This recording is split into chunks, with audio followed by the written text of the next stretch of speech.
Thank you, Chrissy, and welcome to our presentation today. This picture on the front is a bit scary because it's, I know it was never intended to be a picture of what some facilities look like in the middle of a pandemic, but unfortunately it does. With one lone worker doing some work in a very socially distanced manner and trying to keep safe and secure. But let us move forward with what we're going to talk about today, which is about saving manufacturers some money through state and local taxes and incentives. I'm delighted today that we have Chris Grimes and Josh Howell from our Sales and Use Tax Services Group team. They're going to be talking about sales tax areas that are frequently missed with manufacturers, or ways that can enhance the cash that you keep in your pocket rather than paying out in sales tax. And Ann Yancey is going to cover state credits and incentives, and they're going to cover what's happening now as a result of COVID-19 and some programs that have always been in place that have some renewed importance as we get going right now. And I'm just going to act as your host. Today, we've got quite an agenda. As you can see, we're going to be talking about sort of manufacturing is where we are today, just to make sure we're all in the same. We recognize where companies and businesses are. There's going to be a focus on sales tax and then on credits and incentives, and particularly just a reminder about federal payroll tax relief, because that's still very important monies available for companies with employees. So to kick it off, Matt Brady is our industry leader for manufacturing and distribution, that industrial manufacturing group. And Matt, have you got a few words for our folks attending today? Yes, thank you, Sarah. As mentioned, my name is Matt Brady, and I'm a partner in the firm's Virginia Beach office and lead the firm's industrial manufacturing practice. I just wanted to welcome everyone to today's webinar and thank you all for spending the next hour with us. We recognize your time is valuable and limited during this current pandemic. We as a firm are committed to providing our clients with proactive advice and supporting our clients through these difficult times by sharing value-add ideas that can save you real money. Examples of that include consulting on the recent government programs, such as the Payroll Protection Program and, as Sarah just mentioned, the employer payroll tax deferrals, consulting on a number of tax changes that came through via the CARES Act, including reintroduction of NOL carrybacks, easing of the 163J interest limitations, and changes to qualified improvement property depreciation rules. And for this audience, as it relates to today's webinar, providing the latest updates on the state and local tax landscape with a focus on cash savings. Our goal for today's webinar is to equip you all with several tactics to reduce cash outflow and in some cases create cash inflow by way of refunds. These tactics are useful in any year, but are paramount in our current business environment as we all collectively navigate this global pandemic, the changes in workforce as shown in the picture to kick off, and as we forecast and reforecast our operations over the second half of 2020 and into 2021. Should you have any questions during or after today's webinar, please let us know as we stand ready to support you and your respective organizations. Thank you for allowing me a minute to welcome you all here today. I'll now hand it over to our first presenter so we can get the presentation started. Thank you. Thank you, Matt. Appreciate those comments. We sat down and brainstormed a bit about where, and listening to our clients about where they are today. We understand that there's been changes in capacity to operate. We understand that there are new acquisitions of personal protection equipment, PPEs, of hand sanitizer, of cleaning equipment and cleaning resources, installing new equipment and safety barriers and health check equipment. We understand that folks are having to redesign office spaces and workspaces and implementing new technology. We know that folks are with remote working are having to maybe use software as a service more than ever, maybe shut down or shifting to a different kind of product line to produce during this this pandemic. And all of those things, all of those steps bring something new to the table, which the accounting staff, the tax staff may not be used to, and may miss opportunities for savings on sales and use tax as we go forward. So, or there may be opportunities for incentives, as Ann talks later in the program.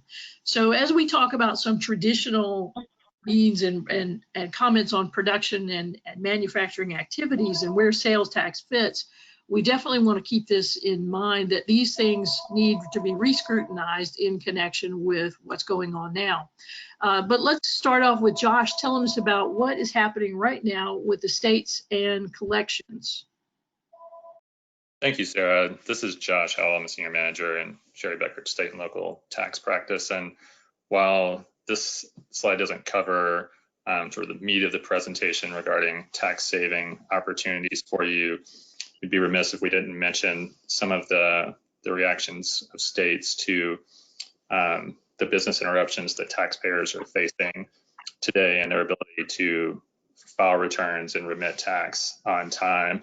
And so, at this point, more than half of states are providing some form of deferred filing and or payment options, along with penalty waivers for those late filings and payments to assist businesses that have been affected by coronavirus-related business interruptions. There are a few examples here on this slide from California and North Carolina. Also, not mentioned here, but Michigan just responded this week, providing taxpayers with returns, scheduled to be filed as far back as March, that they will be allowed to file those as late as June 20th of this year, and also postpone those payments. So just want to make you aware that, if you have reduced staff due to furlough or, for other reasons related to the pandemic, and just are having, some difficulty meeting those filing deadlines, a lot of states are providing relief, but I would certainly recommend that you look on a state-by-state basis to make sure your state's one of them before you have any delays in filing. But hopefully that provides some benefit to you as you restructure your operations to kind of accommodate these difficult times, and can get those filings in by an extended due date. With that, I will turn it back over to Sarah and Chris to get into the fun tax savings piece of this.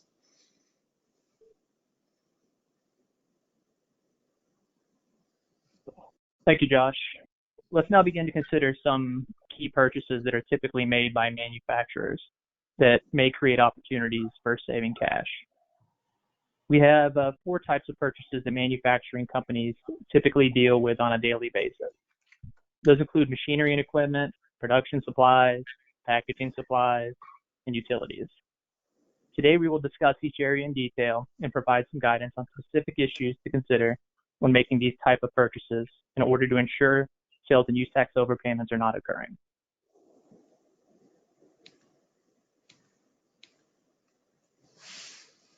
Sarah, can you flip the slide? It's changing. Okay, got it. So while we wait for the slides to change, let's just go ahead and start with machinery and equipment. The majority of us understand if our home states provide an exemption for the purchase of machinery and equipment that is utilized in the manufacturing process. However, what does that really mean to utilize in the manufacturing process? Does your state provide an exemption for all equipment that is necessary and essential to the production process, or must it be directly used on the product being manufactured? Under the directly used approach, only those items that are directly used on the goods being produced qualify for the exemption. Usually the equipment has to be making a change to the product or playing a very active role in the process. Simply being necessary and essential to the manufacturing process isn't enough. On the other hand, more and more states are moving towards the integrated plant theory approach, which provides a much broader exemption. Under this philosophy, usually benchmark standard is the equipment necessary and essential to the manufacturing process? Or in other words, can the product be manufactured without it? I always find it helpful to walk through a specific example in order to differentiate both of these approaches.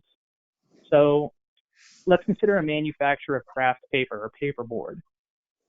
The general manufacturing process includes pulping wood chips pressure cooking wood chips with various chemicals where a glue-like substance called lignin is dissolved, then cleaning and refining the fibers that remain after the cooking process, and feeding those fibers into a four-denier machine. And that machine is basically just a big, massive machine that has a bunch of belts and screens and rollers where the paper is initially formed. Now the question is when we purchase machinery or equipment that is required to keep the four-denier machine running cool to prevent overheating, would this qualify for a manufacturing exemption? The cooling machine doesn't directly make a change to the good being produced, so the states that follow the directly used approach would likely say no. However, a state that follows the integrated plant theory approach would likely say yes. As you can tell, the states that follow the integrated plant theory provide a much broader exemption, as it allows for more leeway with ancillary equipment like maintenance and secondary processing equipment.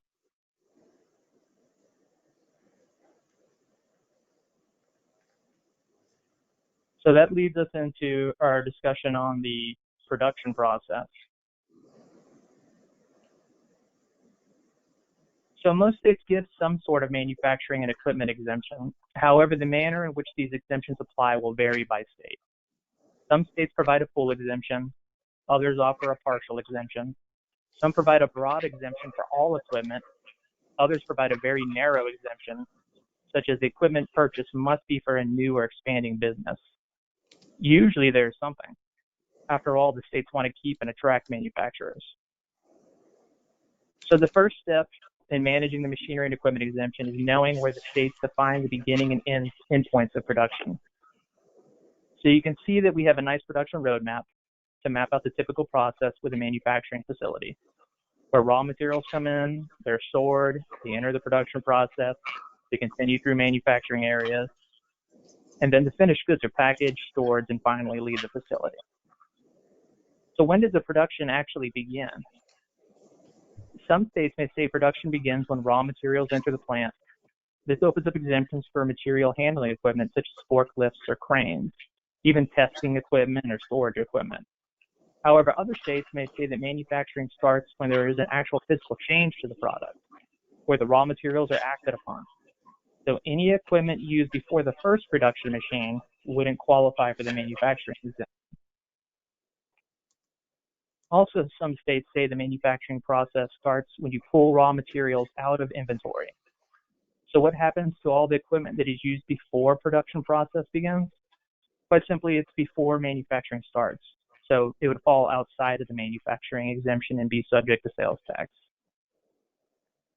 To make things even more complicated, there are similar issues that happen on the back end of the production process, such as does the production end at consumer packaging, or putting the products in boxes or palletizing them. Some states even say production ends when the product is delivered into a warehouse. What if a product being manufactured goes from one plant to another plant, and there's a continuous production line between the two plants? You can see that having a solid understanding of what your state considers to fall into the scope of manufacturing can really impact the taxability of a lot of equipment. Do you know where your state considers to be the beginning and the end points of production? Now we've addressed both the direct use and necessary and essential approaches and the production process. We can see that just because a manufacturer produces goods, this doesn't necessarily mean all the equipment used within the four walls of the manufacturing facility to produce those goods are exempt. To further complicate matters, what if the machinery used serves more than one purpose? For instance, at the end of a production line, a manufacturer uses a forklift to load finished products into trucks. This is typically taxable. However, the forklift is also used to transition equipment from machine A to machine B in the production process. Would this forklift qualify for a manufacturing exemption? This is when you have to look at the very precise language of the statute. Typically, you'll see one of three terms. These terms are exclusively. This is where the equipment must be used 100% of the time in an exempt manner. Any other use will cause you to lose the exemption. The second term is predominantly. This one is the most common one. So with the predominant use states, you will get an exemption as long as you're using the equipment more often than not in an exempt manner. And then the best standard of all, substantially. This means as long as you're using the equipment 1/3 of the time in an exempt manner, you will get the exemption. So look carefully at the standards your state sets and make sure you're not missing any opportunities for tax savings. Final section on machinery and equipment here. The majority of us understand. Sorry, I'm getting lost on the slides here. All right, now we can't talk about machinery and equipment exemptions without touching on the repair and replacement parts. In most states, if the equipment is exempt, any repair or replacement parts will also be exempt. But look closely and make sure there aren't further qualifications that need to be met, such as a useful life criteria. For example, New Jersey and California state that all machinery and equipment must have a useful life of 1 year or more in order to qualify for the manufacturing exemption or a reduced rate. But then we must ask, how is a useful life defined?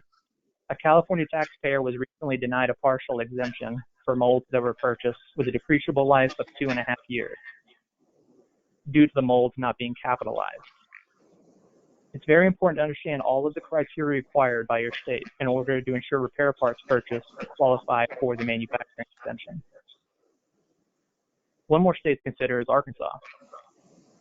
In order for manufacturing equipment repair parts to qualify for an exemption, a substantial replacement of the machine itself must occur. So if you're simply replacing a component or two like belts or blades, this exemption would likely not apply. Another thing to consider is, when does a repair part, something that is attached to the equipment, become a consumable and not a repair part?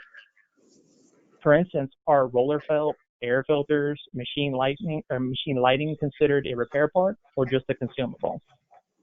You can see quickly that this area gets pretty complicated, so it is really essential to know what your state says on this area. And finally, don't forget to look at ancillary equipment such as HVAC, lighting, R&D, pollution control, and maintenance equipment. With states that give broader exemptions, there may be some opportunities that you weren't aware of.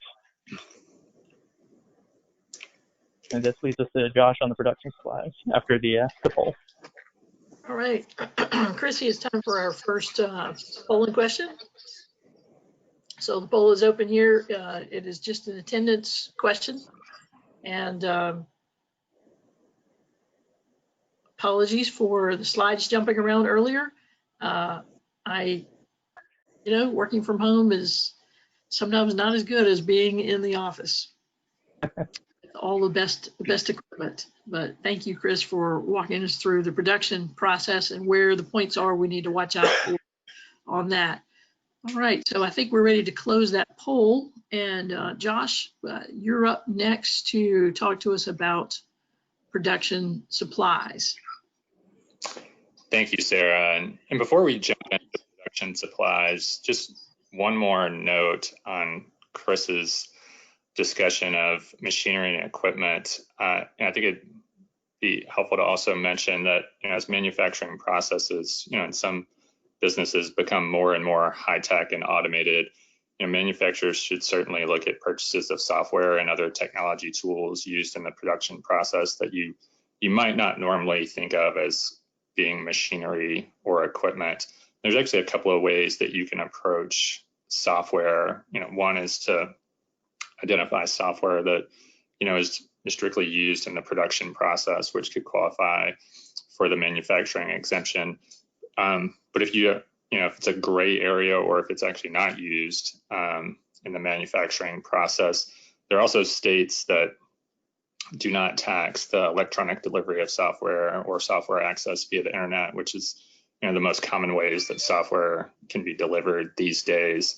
And so, as you're looking at your software expenses, which can be considerable for businesses, I'd say certainly look to see, again, whether it's used in manufacturing or just exempt as a electronic delivery or access via the internet, based on the state that you're operating in.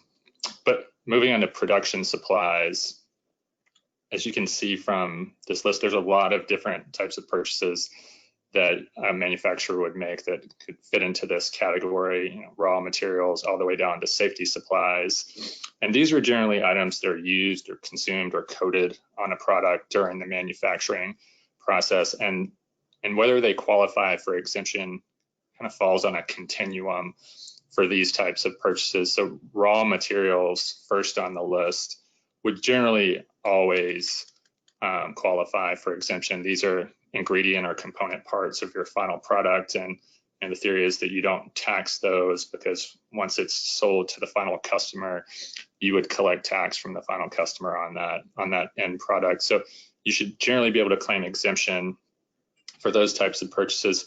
On the other end of the continuum, you might find janitorial supplies, which, depending on their use in the manufacturing facility, may qualify for an exemption, depending on the state, but it's, falling into the area of less likely to be considered, directly used in manufacturing, helping produce an effect on the end product. And all of the other ones can kind of fall in the middle. And again, as Chris mentioned earlier, understanding your state's rules for certain types of purchases and how they would treat them, and whether they're particularly generous or, I guess I could say, stingy on providing exemptions for these supplies is important. I won't go through every single one on the list in detail, but this should give you a good idea of what types of purchases to look at when you're examining whether you can get some tax savings from manufacturing exemptions.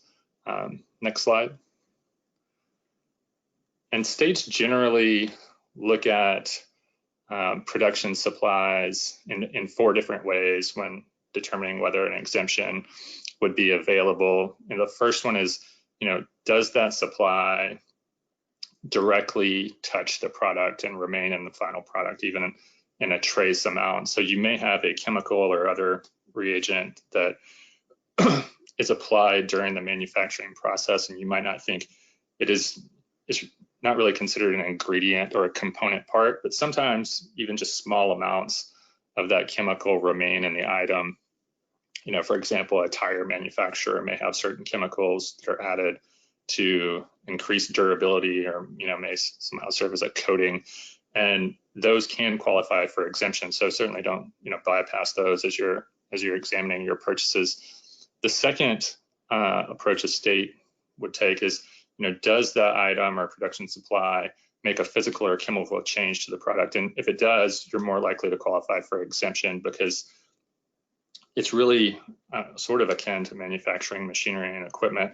It's directly impacting, what the final product looks like at the end of your manufacturing line, and you're more likely to get an exemption for these versus an item that's just introduced that touches the product but doesn't really create any sort of change to the product that's being produced.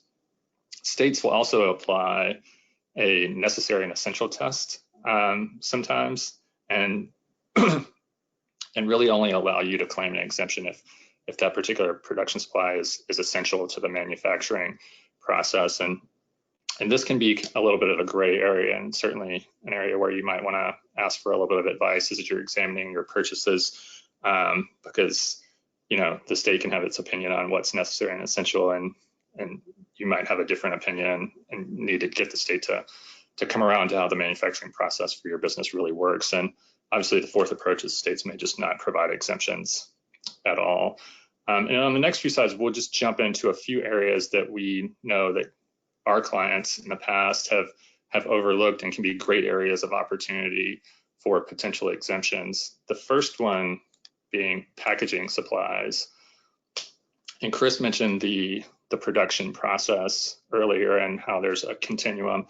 And some states will include packaging at the end of the production line as part of the manufacturing process, and that can allow you to get manufacturing equipment into to qualify, or I say manufacturing equipment, packaging equipment to qualify for exemption along with supplies.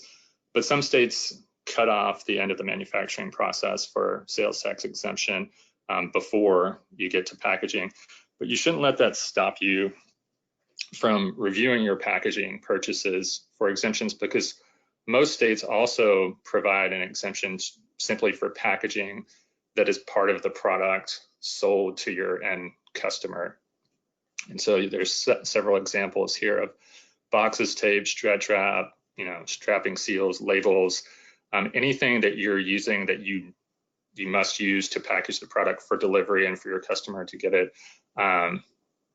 in a way that, where they can obviously continue through the supply chain, can qualify for exemption. Some states have broader exemptions in this area than others, but it's one we've frequently seen clients miss, and be able to go back and recover quite a bit of tax on the back end.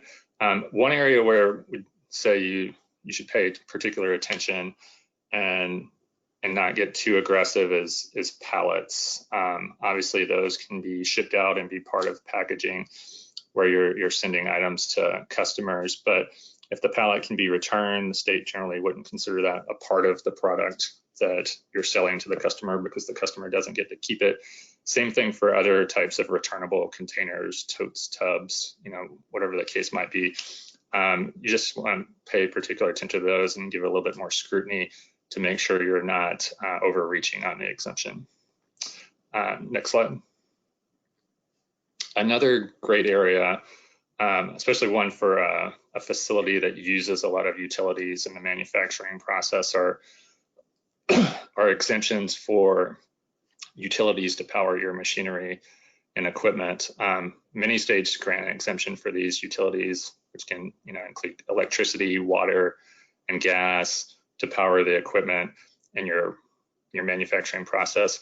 Many states provide a sort of threshold that you'd have to reach to qualify for exemption based on your metering. So if you have a meter that's strictly dedicated to your manufacturing equipment, well, that makes the process a lot easier. But to the extent your meter isn't dedicated to particular equipment and it's for an entire facility, including administrative offices and other parts of the business, you may need to do a utility study to ensure that if the state says you have to have 50% of the utility used in manufacturing, that you meet that threshold. Some states use a 75% threshold. Florida is a great example of one of those states where if you have between 50 to 75% of the utility used in manufacturing, excuse me, you qualify for a 50% exemption. If you can prove that it's 75% or more, you qualify for a 100% exemption. And again, these expenses can be significant, so I would certainly encourage you to look at those as you review your operations.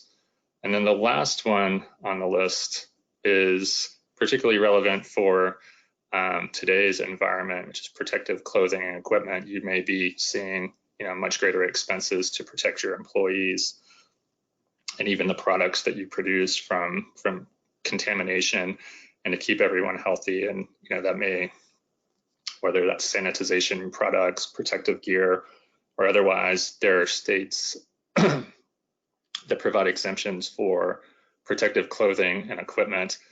The requirements by state can vary. Some states will not provide the exemption unless it's required by that equipment or clothing is required by a federal state government.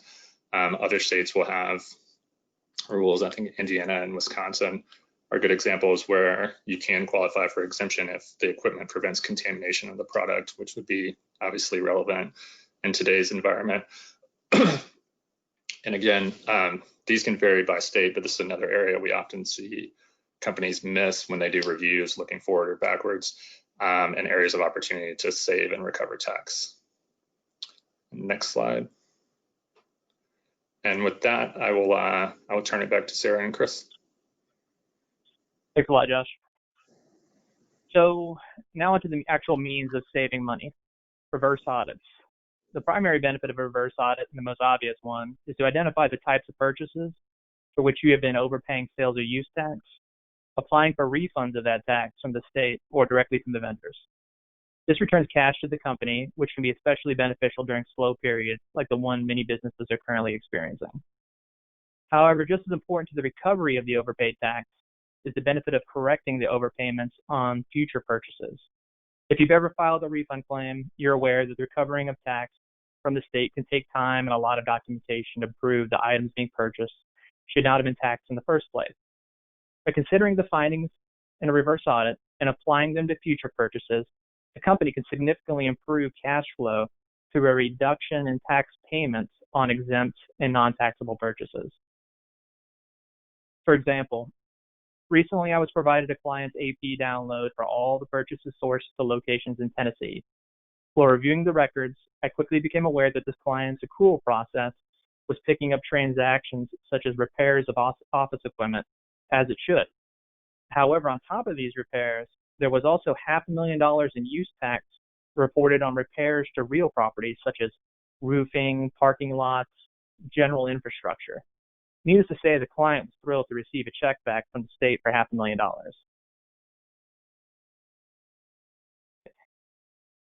The second opportunity for savings is training.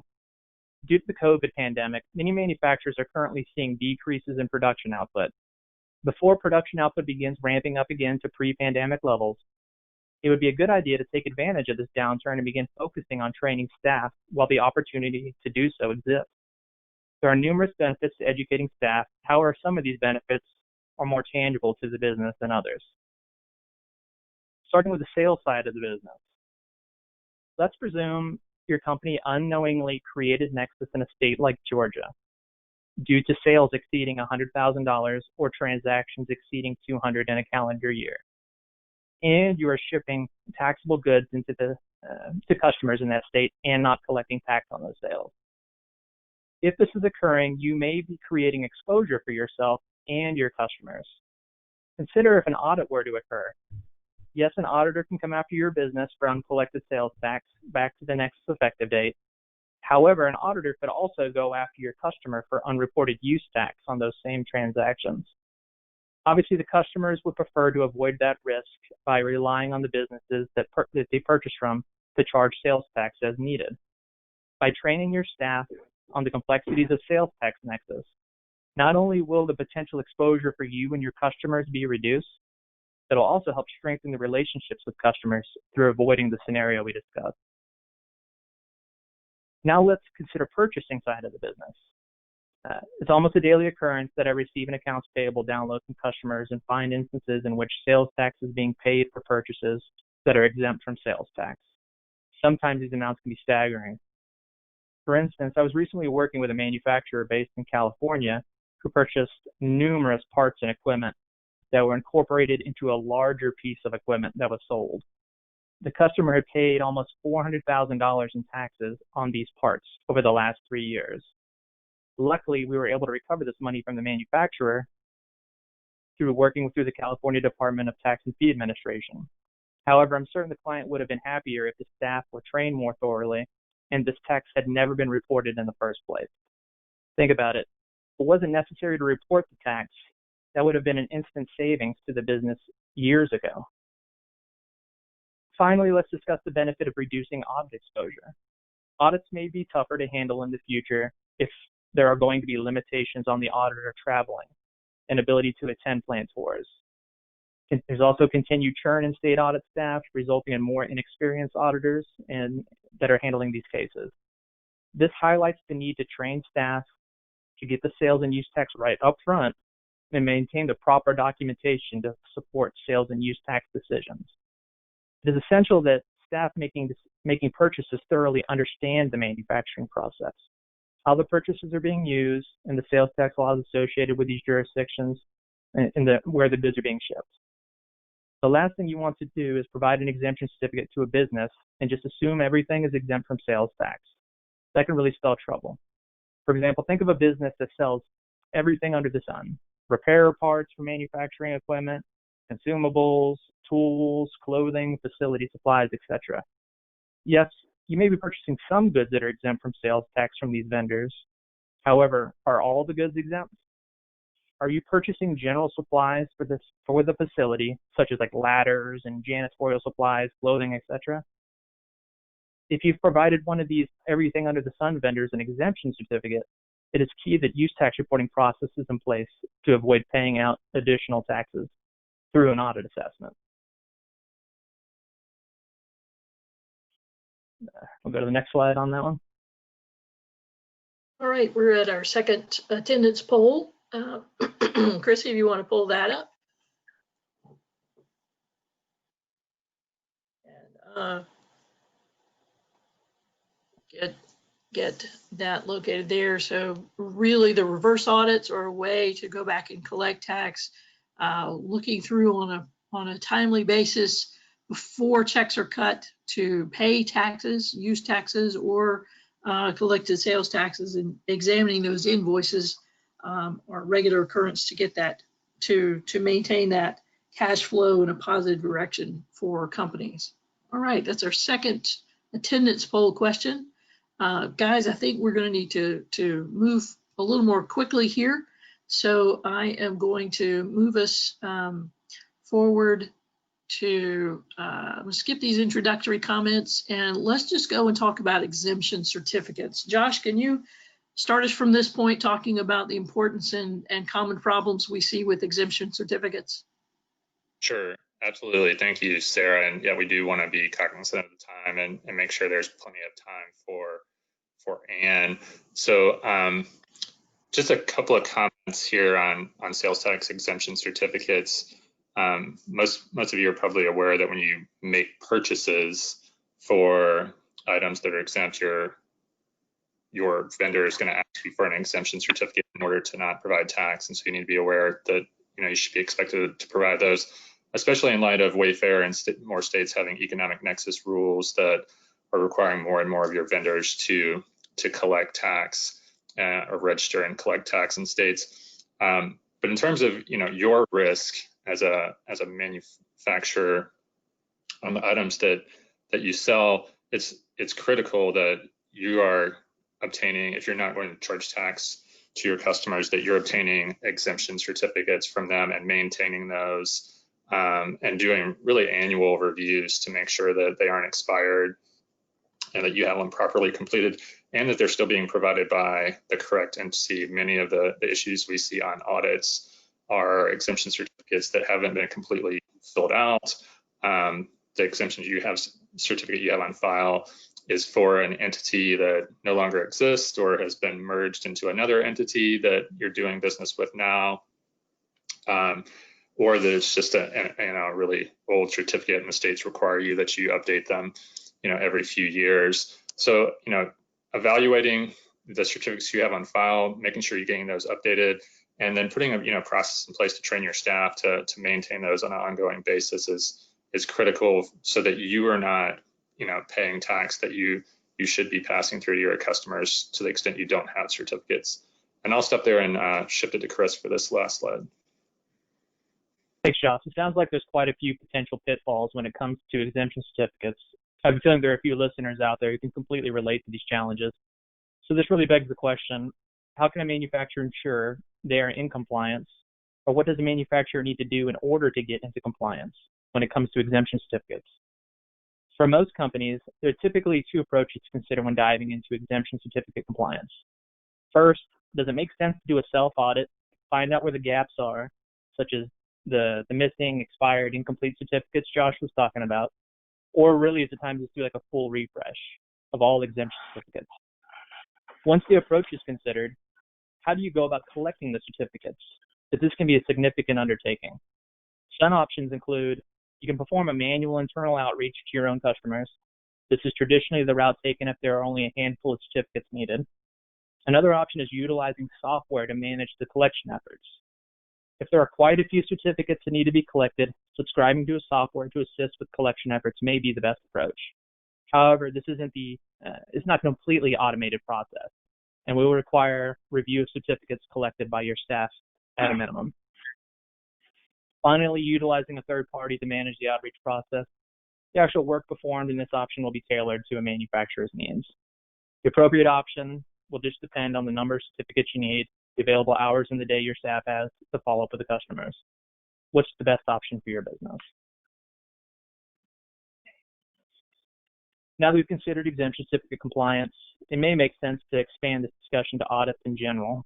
The key to successful audits is ensuring procedures are in place to prevent underreporting of sales and use tax, and testing those procedures to make sure they are working properly. For instance, are you collecting sales tax on all taxable sales? In which nexus was created? How did the Wayfair decision impact your business?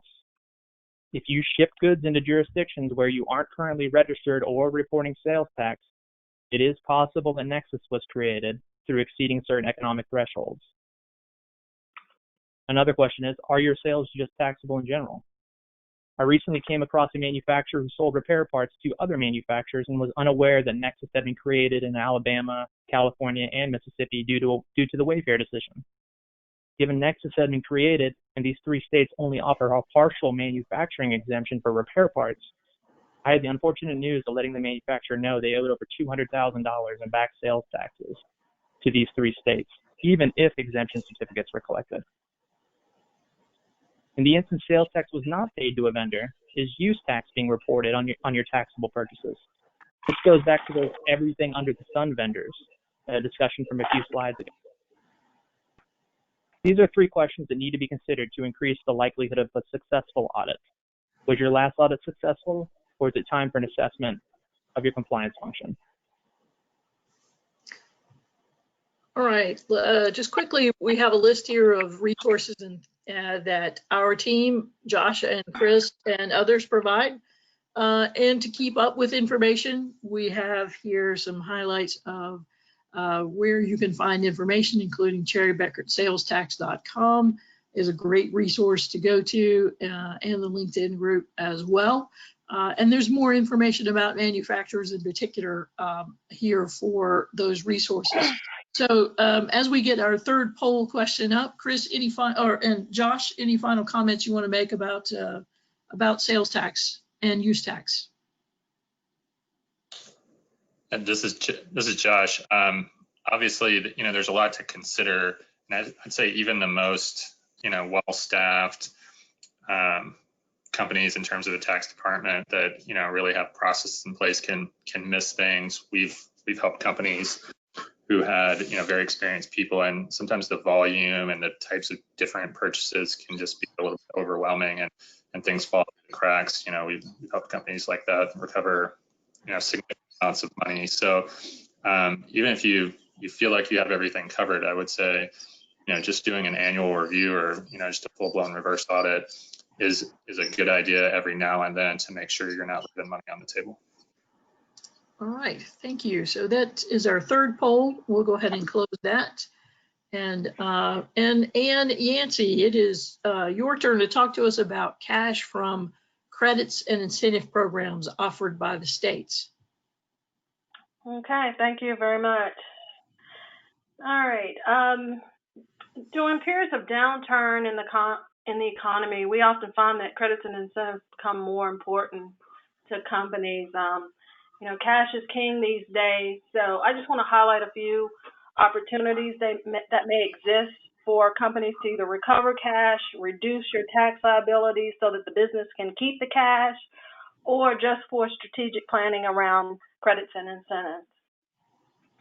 Okay, so the first area is in COVID-related state grants and loans. So we've all heard about all the federal grants that everyone's been applying for with the PPP loans related to businesses that have been impacted by the coronavirus, but there's also numerous state and local agencies that have also made either loans or grants available. And while it's hard to capture all 50 states, what we've chose to focus on are the states and localities within our jurisdiction, which is mostly the East Coast here. You'll see the states here listed where we are tracking the grant and loan programs that are available, and they can be all found out on the cbh.com COVID-19 Guidance Center page under state tax information. Next slide.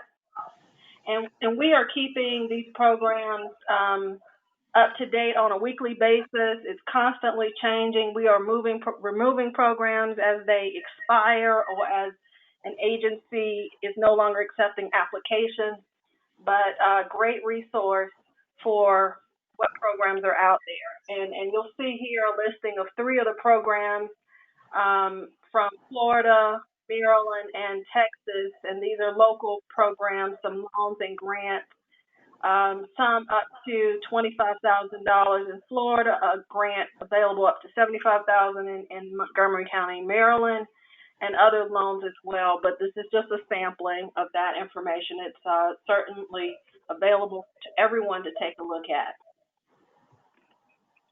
Next slide.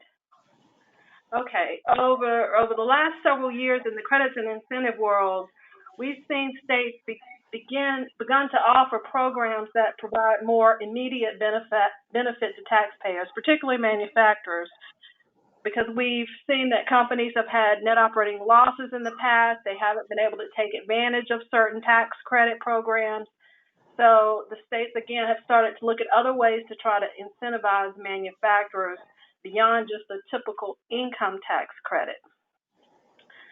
So in thinking about what programs can help you generate cash, the most common examples of those are going to be when states utilize tax credits that can be used against other types of non-income taxes, like payroll taxes is a common example. And a number of states have kind of jumped on the bandwagon of using tax credits to offset payroll taxes. And it's typically for companies that are going to be creating jobs or making some type of capital investments. A company either can get a full refund of that tax credit, or they can use it as a credit offset against the payroll taxes and not have to pay the tax in at all. Most of the payroll tax withholding type programs are location-based programs, meaning that the company or the business must be located within a particular zone or area of the country, like an enterprise zone or an opportunity zone or some other type of favorable incentive location. And many of these programs do require a business to notify the state in advance that they will be creating jobs or making a capital investment. Next slide. So just a few examples of how some of these creative programs have manifested themselves in some of the states. I'm located here in Georgia, and what Georgia does is they rank every county in the state of Georgia as a tier 1 through a tier 4. A tier 1 county is a very poor county or a poorer county, in which they really want to incentivize companies to locate in those areas. So in this example, you have a manufacturer that's located in Spalding County, and they spent $10 million on new equipment this year in 2020. Obviously, they have the adequate NACE code, which manufacturing NACE codes are between 30 and 33. And Spalding County is a tier 1 county. So in this example, let's assume all the assets qualify as qualifying assets. The credit that this company would be entitled to would be a $500,000 credit, which is 5% of the qualifying asset. And that credit can offset up to 50% of the Georgia business income tax. And to the extent it wipes out that 50% of tax, anything extra can be used against 100% of Georgia payroll tax withholding. Next slide. And the credit that I'm speaking of is a Georgia investment tax credit. And the investment tax credit has been around for many years, probably been around 20 years in the state of Georgia, but effective January 1 of 2020, the tax law changed and made this program even more favorable. So in the past, a company could be eligible for this credit, and it was only an income tax credit. Beginning this year, 2020, if a company is located in a tier 1 county or a tier 2 county, you can now utilize that credit against Georgia payroll taxes. Next slide. So very favorable for companies that have operations in different parts of, in this case, Georgia. But other states have this program as well, very similar. All states have an investment tax credit of some sort. Some just are more favorable and can monetize the cash a little bit faster. In example 2 here, we're looking at a manufacturer in Maryland who is located in Baltimore. Again, Baltimore has a huge amount of sections that are in enterprise zones, and this company plans to only add 5 jobs this year. the requirement for this tax credit program is for creating new jobs. You only have to create 5 new jobs in the state of Maryland in an enterprise zone, and you have to pay $12.12 per hour. What are the benefits under this program? Is you get a refundable state jobs tax credit. And that's going to be based on wages for all of the newly created jobs. This is also one of the programs that's a multi-tiered benefit program, meaning that not only do you get a refundable state tax credit, you get a property tax credit. There are also some sales and use tax refunds that are available, and there's some tax fees, some waiver of some tax fees as well. Okay, last example here of a different type of a program. Virginia has 2 different grant programs, and again, these are for companies that are, in this case, located in an enterprise zone as well. This manufacturer is located in Richmond, and they're going to be rehabilitating their plant and adding some new equipment. The minimum amount that must be spent on any construction or rehabilitation cost is a minimum of $100,000. If it's a rehab project or an expansion project, it's $500,000 if it's a new construction project. But for companies in these areas, the benefit is a cash grant. It's 20% of the qualified cost over that minimum $100,000 threshold or $200,000 threshold. So companies are able to really take advantage of normal operations, operational activities that will occur just through taking advantage of some of these programs. And for the Virginia program is one that is retroactive. So you really look at activity that occurs in a particular tax year. You look at when that project is going to be placed in service, and that's the year that you actually apply for the grant for. Okay, next slide. Other states have other programs that can be monetized as well. Some of them are through refundable tax credits, like Louisiana has a property tax on inventory refundable credit.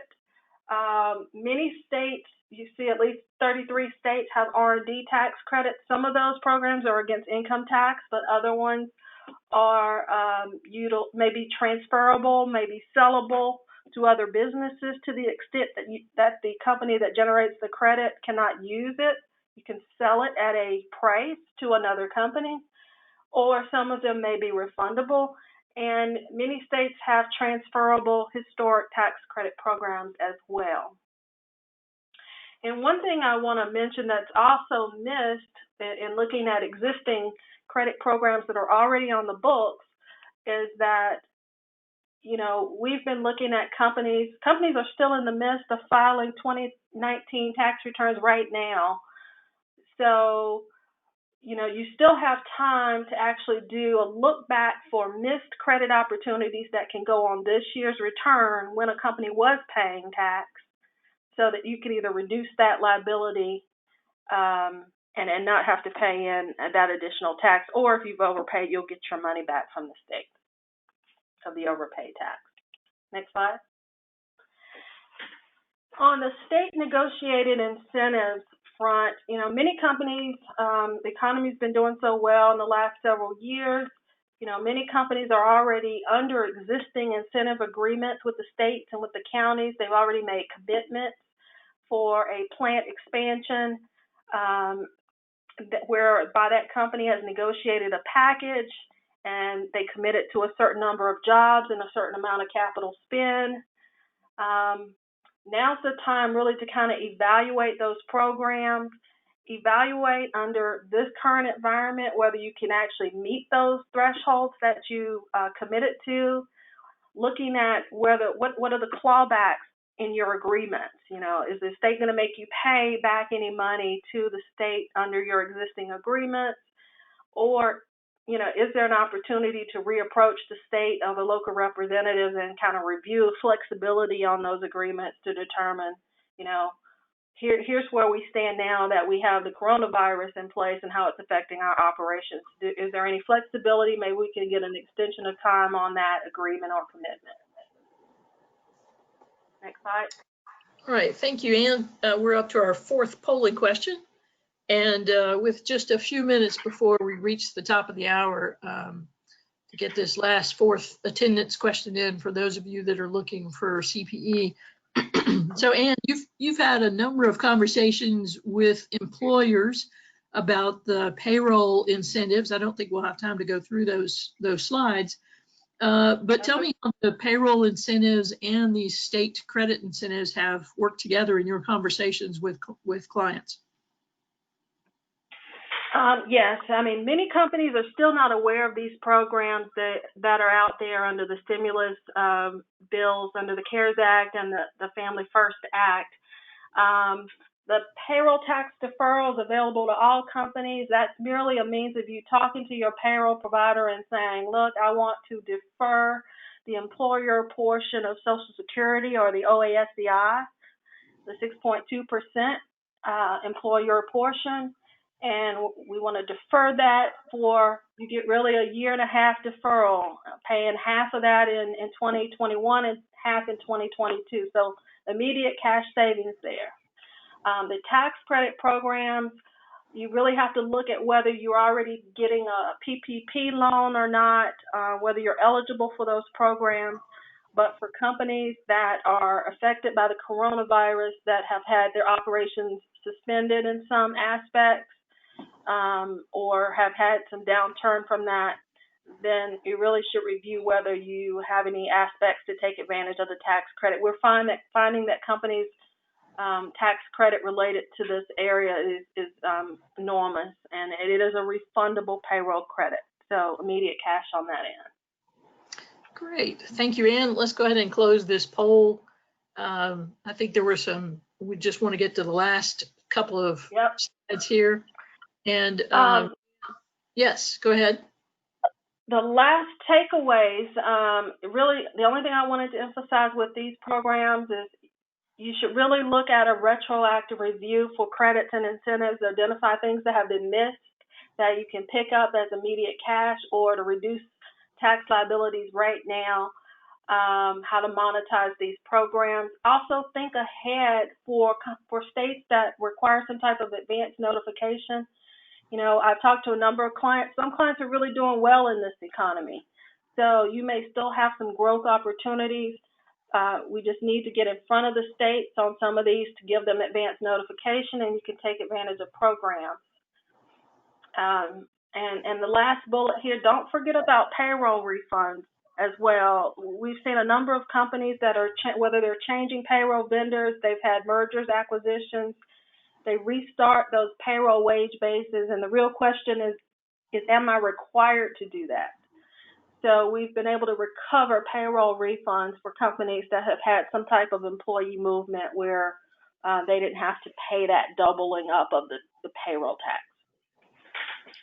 Great, thank you. And just as we wrap up here in our last minute, if you'd like more information, particularly about the incentives approach in the states, take a look at our COVID-19 Guidance Center on the cherrycbh.com website. And of course, we also offer assistance with anybody who has Paycheck Protection Program loans or is still thinking about them or has one and wants to know what they should do next, or has spent the money and is ready to start thinking about forgiveness of those amounts. So we are ready and available with specialists to work on that. Thank you to Josh and Chris and Ann for an excellent program on how companies can hang on to more cash and find more cash in some places that they are experiencing in transactions every day. So thank you all for your attendance, and we look forward to talking with you again.